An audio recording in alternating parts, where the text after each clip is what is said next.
remember that high school. The story was. I remember that. If I'm about to get game. Pray for even everyone. Furtesha just told me what her purpose was in this campaign, and I just took my words and put together a poem that I want to share tonight. So, community, come together in unity. United, we stand. Amen. Hand in hand, supply and demand. It's not just about you. It's not just about me. It's about us, our neighborhoods, our families. Mapping out a plan with a goal in mind. Bridging the gap, connecting the times. From one generation to the next. We learn and grow by taking steps. This process brings progress. So let's walk. Let's talk. Open discussions. Understanding the needs. Harvesting solutions from the planet's seeds. Starting today. Don't hesitate. Be active for change. Taking care of our homes and allowing family and neighbor to be one and the same. Community. Come together in unity. Thank you. Owns our national limousine, and he tells all the candidates, and he tells the pastors especially, if you can't get in touch when they get elected, you can find them. Yeah, I told the pastor at Lake Providence there Sunday morning, if you have trouble getting in touch with them after they're elected, you call me. Because if we're bringing them out to church to speak to your church, we need them to be accessible. I don't have a lot to say except this is going to be a tough race. Furtesha will put the work in. We know she'll put the work in. That's what it takes. Door to door is the key in any council district. Door to door every day. So I haven't done it lately, but usually when there's so many days to election, like 90 days out or something, I'll send her a text. You know, so many days election, so many days early voting, doors, doors, doors, doors. Amen. That's all it takes, especially in district race.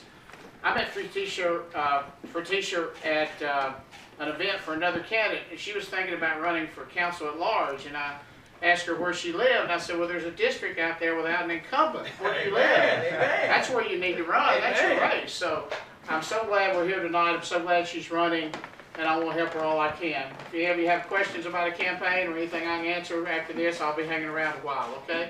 Thank you, and good luck to Furtesha. If you are not registered to vote, we do have registration forms here. You can sign up here. You can either mail it off yourself, or I will mail them off for you. Matter of fact, I'm going to take them down there personally. If you need a name change or you need an address change, you need to also fill out this form. This form needs to be turned in by July 7th in order to be able to vote on August the 6th. So if you have any questions about voting, please let me know. If you know that you live in my district, I need you to come sign my petition. If you don't know what district you live in and you want to find out, you can see me in just a few minutes and I can help you figure that out. Because another thing I asked of you guys is to make sure you know who's actually running in your district. Right.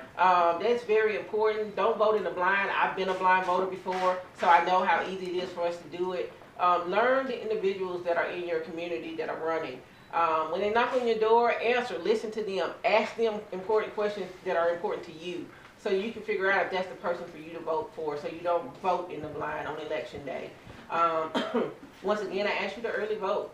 As Brett had mentioned before, it's very important. Let me tell you why it's important to you. Because, I mean, I can tell you all day why it's important to me, but that ain't going to get us too far. Why it's important to you is because when you early vote, you can vote anywhere that there is a station open, okay? That means you do not have to vote at the district location that you live in. You can go anywhere. You can go to the Howard School building, you can go to the library, wherever you're close to working at. If they got a location open, and I think there's about 12 locations that we're going to have open for early voting, you can, and I have those on my website. You can actually go there on any day within that time. And let's see exactly when that day frame is. It is I think July I the think that's 23rd, I think it's the 17th. 17th. Rick probably.